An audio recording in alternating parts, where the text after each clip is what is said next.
부활절 7번째 주일, 하나님께서 우리에게 주신 성경 본문 말씀은 사도행전 21장 7절에서 14절까지의 말씀입니다.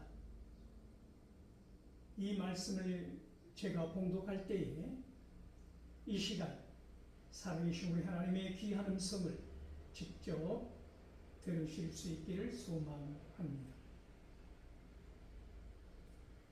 두루를 떠나 항해를 다 마치고 돌레마이에 이르러 형제들에게 안부를 묻고 그들과 함께 하루를 있다가 이튿날 떠나 가이사랴에 이르러 7 집사 중 하나인 전도자 빌립의 집에 들어가서 머무르니라.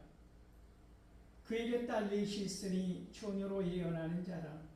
여러 날 머물러 있더니 아가보라 하는 한 선지자가 유대로부터 내려와 우리에게 와서 바울의 띠를 가져다가 자기 수족을 잡아매고 말하기를, 성령이 말씀하시되 예루살렘에서 유대인들이 이같이 이 띠 임자를 결박하여 이방인의 손에 넘겨주리라 하거늘, 우리가 그 말을 듣고 그곳 사람들과 더불어 바울에게 예루살렘으로 올라가지 말라 고나니, 바울이 대답하되 여러분이 어찌하여 울어 내 마음을 상하게 하느냐.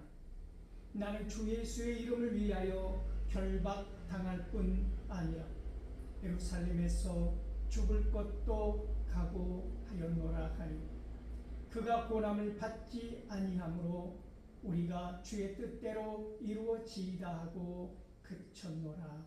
아멘. 이 본문 말씀을 가지고 주의 뜻대로 이루어지이다 라는 제목을 가지고 함께 은혜를 나누고자 합니다. 사랑하는 성도 여러분, 어느덧 우리는 부활절 7번째 주일을 맞이하고 있습니다. 이 시간 우리가 생각해 보고자 하는 것은 마태복음 26장에서 36절에서 46절까지의 말씀, 그리고 마가복음 14장, 누가복음 22장에서 나오는 예수님께서 겟세마네 동산에서 보여주신 그 기도하는 마음, 예수님의 기도를 보고자 하는 것입니다. 우리가 너무나 잘 알고 기억하는 장면 아닙니까?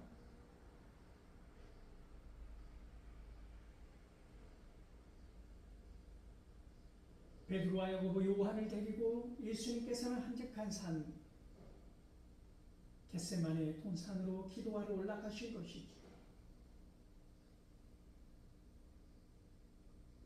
그때 예수님은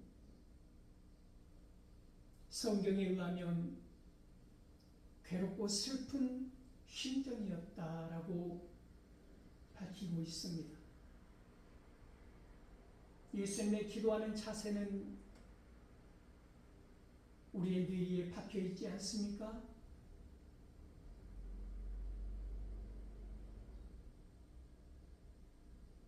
무릎 사이에 머리를 넣고 이마가 땅에 닿았다고 하는 거죠.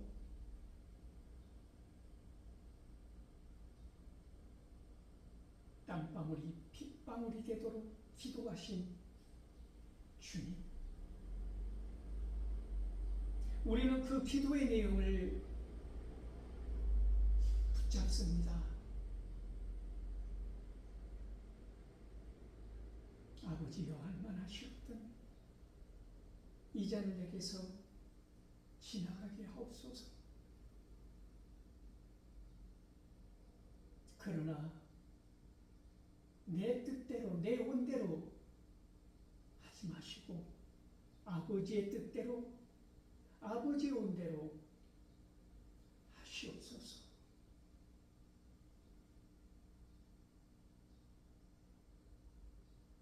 아버지의 뜻이 이루어지기를 원하는 주님의 기도, 그 십자가를 향하여 가시는 걸음걸음이 오늘 우리의 삶의 자리에서 알게 모르게 의도했던 의도하지 않았던 크리스찬들의 삶 가운데서 힘이 되고 능력이 되고 지침이 된다고 하는 것입니다. 어떻게 해요? 우리의 기도는 내 뜻이 이루어지기를 원하지 않습니까? 아버지의 뜻이 아닌 내 뜻이 이루어지기를 원하는, 그러니까 예수님의 기도와 우리의 기도는 대척점이 있다고 하는 거죠.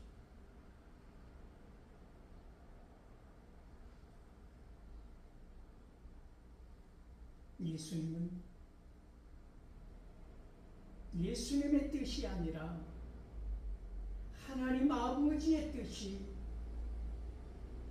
예수님을 통하여 이루어지기를 원한 기도를 하셨다. 그 순간 나의 모든 것을 내려놓고 오직 내가 감당해야 할 사명에만 집중하셨다는 말씀입니다. 그런데 우리는 어떻습니까? 내 뜻이 이루어지기를, 내 욕심이 채워지기를 끝까지 이 안 다물고 그것을 관철시키기 위하여 믿음이 좋은 기도를 많이 하는 사람들처럼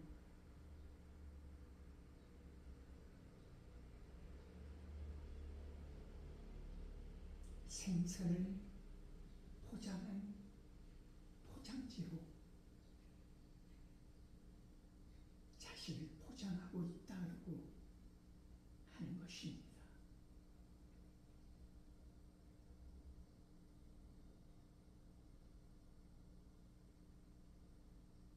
부활신앙은 단순히 예수님께서 십자가에 달려 죽으시고 부활하셨다고 하는 그 사건을 기념하는 곳으로 멈추어서는 안 된다고 하는 것이죠. 그 부활신앙이 오늘 우리의 삶 가운데 능력이 되고 활력이 되어야 된다고 하는 것입니다. 왜 갈수록 우리의 기도는, 우리의 믿음은, 우리의 신앙은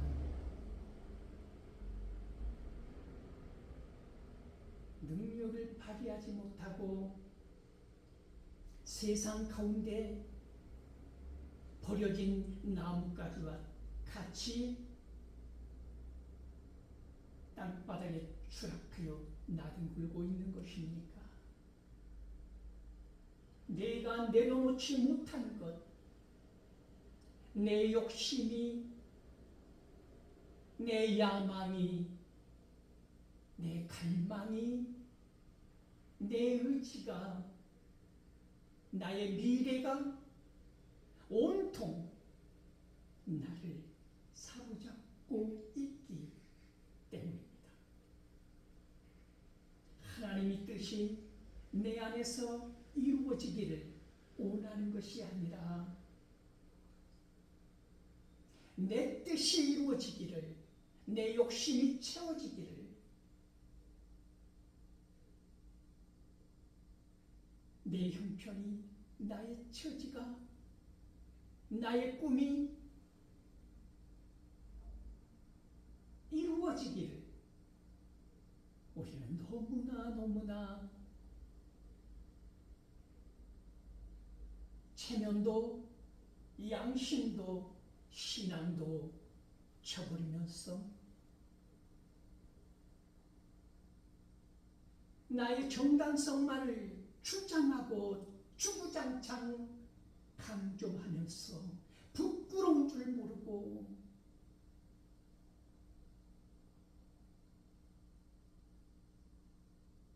그렇게 믿음의 밑바닥까지를 보여주고 있는데 오늘 사도행전 우리가 연이어서 말씀을 보고 있지 않습니까? 사도행전 21장 7절에서 14절 본문 말씀은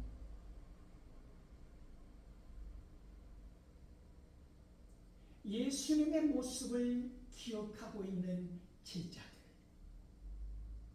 디아스포라 그 흩어진 믿음의 사람들이 어떻게 그 귀한 신앙을 붙들고 척박한 땅에서 고귀한 믿음의 씨앗을 심어가고 있는가를 볼 수 있다고 하는 것입니다. 신앙은 말로 설명하는 것이 아닙니다. 우리의 믿음은 척하는 말로 드러나는 것이 아닙니다. 우리의 믿음은, 우리의 신앙은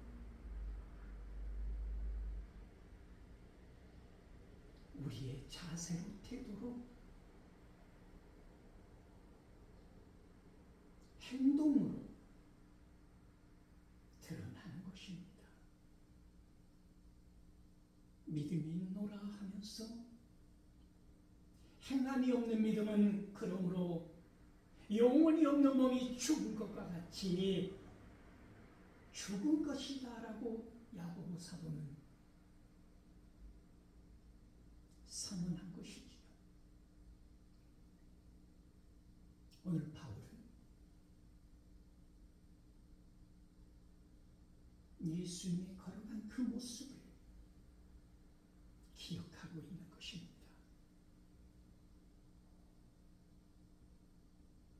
예루살렘에 올라가셨던 주님,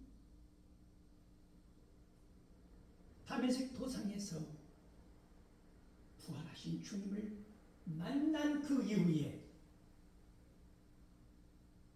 바울의 삶은 완전히 달라져 버리지 않았습니까? 인격적으로 주님을 만나지 못하면 평생을 두고도 우리는 변화된 삶을 살아갈 수 없습니다. 툭하면 다른 사람을 핑계대고, 툭하면 자기의 정당성을 위하여 누군가를 희생시키고, 내 믿음이 좋다는 것을 보여주기 위하여 누군가에게 상처를 주고 아픔을 준다면 우리는 다시 주님을 만나야 합니다. 오늘 바울은 두루를 떠나 돌레마이에 이르러서 제자들을 만나지 않았습니까?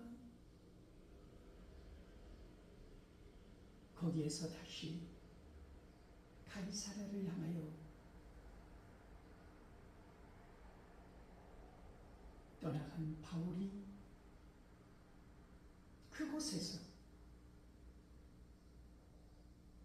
7 집사 중에 한 사람이었던 빌립을 만나 그 집에서 머무르는 장면을 우리는 볼 수 있습니다. 여러분의 마음속에 누군가를 맞이할 수 있는 여유가 있습니까?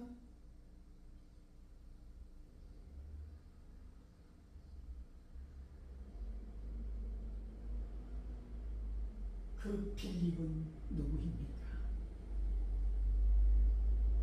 집사 직분을 받은 일곱 집사, 사도행전 6장에 보면 구제를 담당하기 위하여 믿음이 좋고 신실한 사람, 하나님의 사람들로부터 칭찬받는 사람, 집사 7명을 세우지 않습니까? 스데반, 빌립, 프로고로, 니가노, 디몬, 바메나, 니콜라오스라고 하는 니콜라. 그래서 이 7 집사를 세우게 된 것입니다. 그 이름 한 사람 한 사람 중요합니다. 직분을 받는다는 것. 무엇을 의미하는 것입니까? 사명자라고 하는 것입니다. 하나님으로부터 부여받은 이 사명을 붙들고 주님 가신 길을 걸어간다고 하는 신앙 고백이며 삶의 자리에서 그것이 믿음으로 행동으로 드러나는 의지라고 하는 것입니다.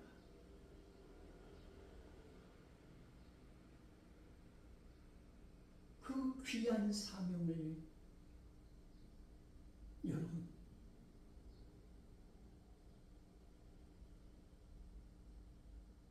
쉽게 받았다고 해서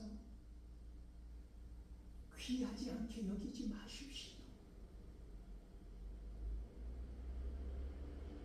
그 고귀한 직분을 하나님으로 받은 그 귀한 직분을 헌신적 버리듯이 내팽개쳐 버리지 마십시오. 여러분의 주장이 아무리 옳아도 아무리 그 정당성의 가치가 있어도 그 순간 하나님이 우리 안에서 근심한 성령의 모습을 발견할 수 있어야 하는 것입니다. 아마도 빌립은 스데반의 순교를 목격하고 가이사랴까지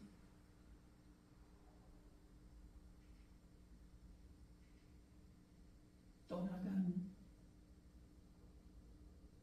전도자였을 것입니다. 에티오피아 내시에게 복음을 전한 사람 아닙니까?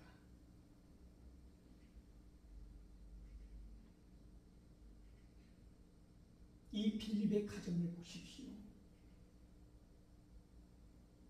바울의 일행을 오랫동안이라고 하는데 한 일주일 정도였던 것 같습니다.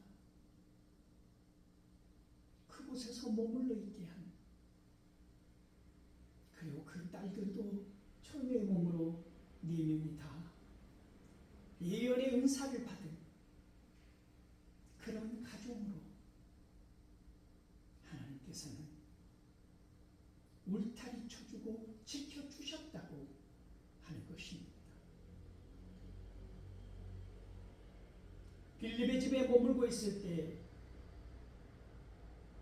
유대에서 아가보라고 하는 선지자가 그곳에 도착하지 않았습니까? 그는 바울이 메고 있는 띠를 달라고 하여서 사람들이 보는 앞에서 자기의 손발을 묶는 것입니다. 그리고 이렇게 선포합니다. 이 띠의 임자가 예루살렘으로 올라가면 유대인들이 이렇게 그를 결박하여서 이방인에게 넘기리라 받고 선포하는 것입니다.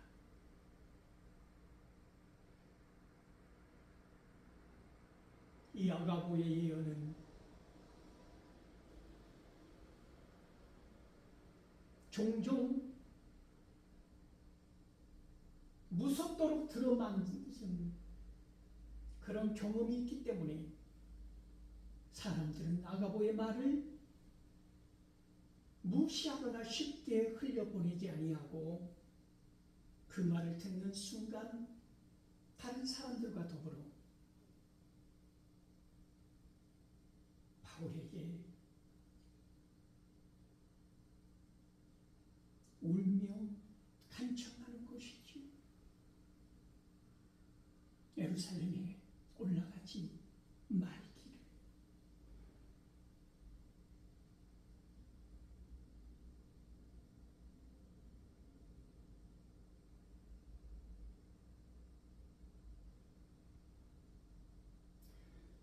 사람들은 바울을 사랑한 것입니다. 바울이 다치지 않기를 소망한 것입니다. 바울이 고난당하지 않기를 바란 것입니다. 우리는 그들의 사랑을 의심하거나 회의하지 않습니다. 그것이 잘못되었다고 말하지 않습니다.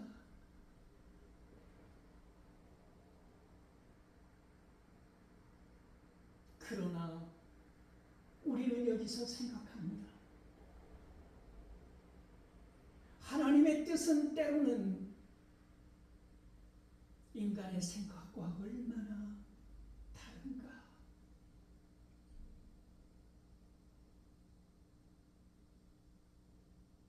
우리가 감정을 앞세워서 나의 성품과 성격과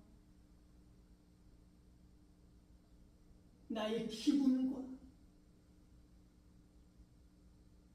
나의 실망과 좌절을 앞세우고 주장할 때 하나님의 뜻은 때로는 우리를 얼마나 불편하게 하는가.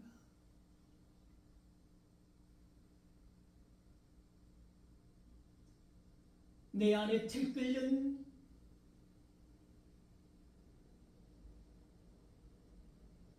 그 좌절과 실망의 감정을 내려놓기는 얼마나 힘든가.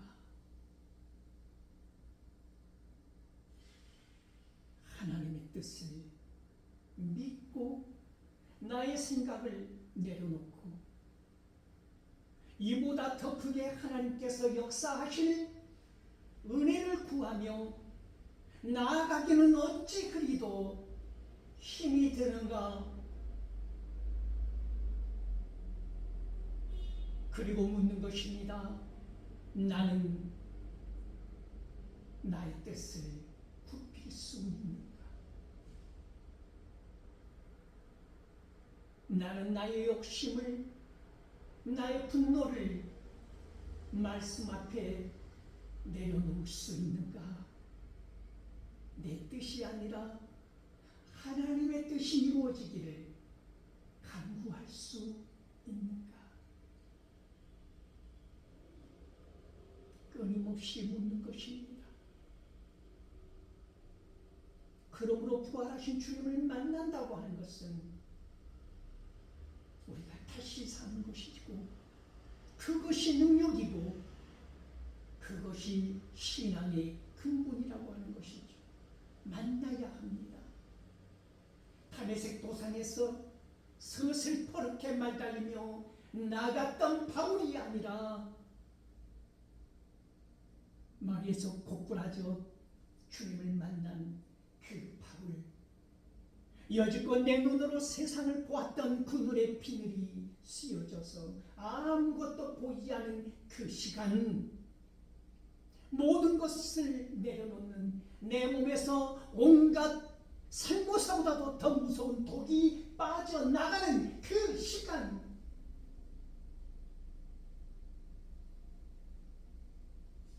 반드시 몸과 마음으로 그것을 체험하고 받아 누려야 한다고 하는 것입니다.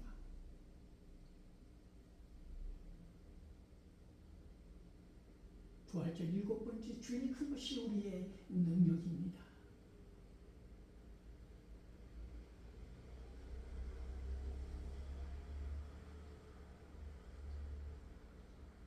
주님이 예루살렘으로 죽으시기 위하여 올라가셨을 때 이렇게 많은 사람들이 두로에서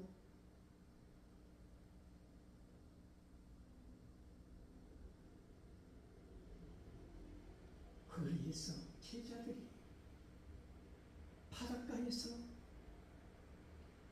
가이사랴에서 빌립의 집에서 그렇게 많이 울며 부둥켜 안고 목을 어긋나게 맞대며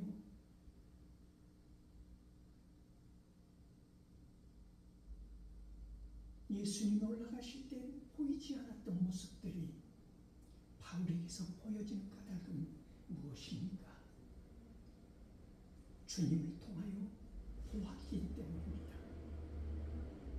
주님이 어떻게 고난받으시고 어떻게 사명을 감당해 가셨는지 이제 알기 때문에, 보았기 때문에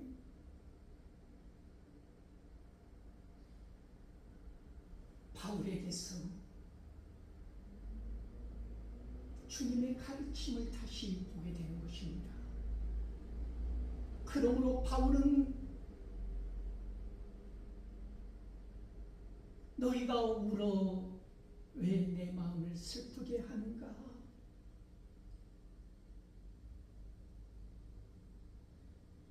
나는 어떠한 일이 있어도 예루살렘으로 올라가 예수님의 이름을 위하여 결박당할 뿐만 아니라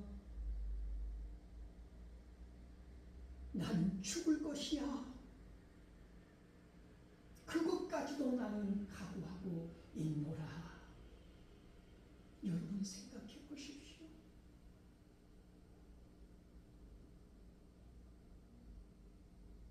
바울을 통해서 예수님의 모습이 보이지 않을 수 있겠습니까? 예수님의 모습이 바울을 통해서 드러나는 것 아닙니까? 왜 교회가 점점 능력이 소멸됩니까? 왜 교인들은 점점 약해집니까? 왜 세상에서 지탄받고 욕을 먹습니까? 믿는다고 하는 직분자라고 하는 사람들이, 목사라고 하는 사람들이, 장로라고 하는 사람들이, 집사라고 하는 사람들이 고작 하는 짓을 보니까 세상 양아치보다도 못한 짓을 하고 있다라는 것 아닙니까?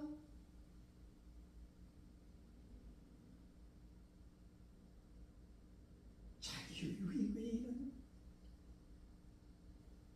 자기의 욕심 외에는 눈에 보이는 것이 없더라. 주님의 뜻이고 하나님의 계획이고 하나님의 은혜고 그 어떠한 하나님의 법도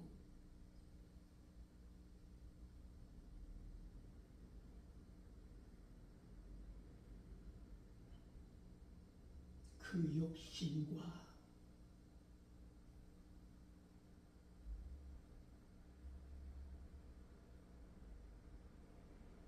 그 믿음 없음 앞에서는 세월도, 정도, 신앙도, 어떠한 능력도 발휘하지 못하더라. 이것이 오늘 우리들의 불편한 진실 아닙니까? 서글픈 믿음의 현장 아닙니까? 우리의 슬픈 고백 아닙니까?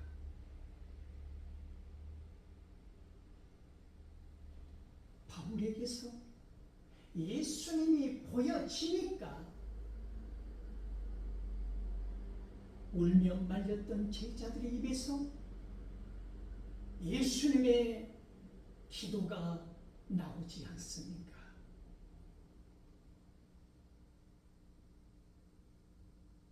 주님의 뜻대로 이루어진다. 왜 우리에게는 이런 고백이 없을까요? 왜 모든 것을 내가 끌고 가려고 할까요? 왜 나의 의지가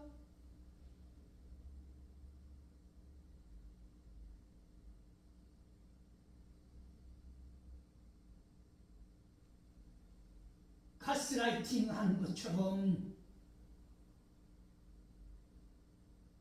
나를 끌고 갈까요?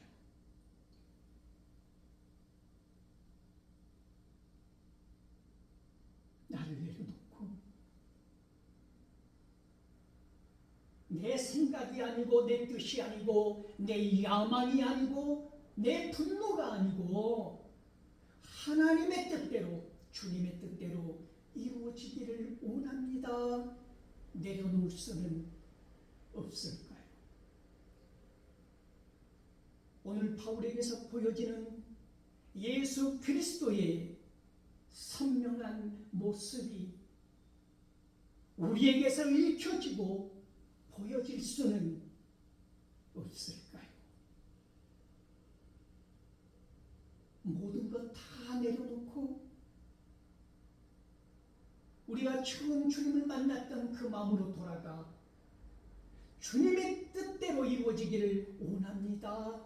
이렇게 치유되고 회복될 수는 없는 것일까요?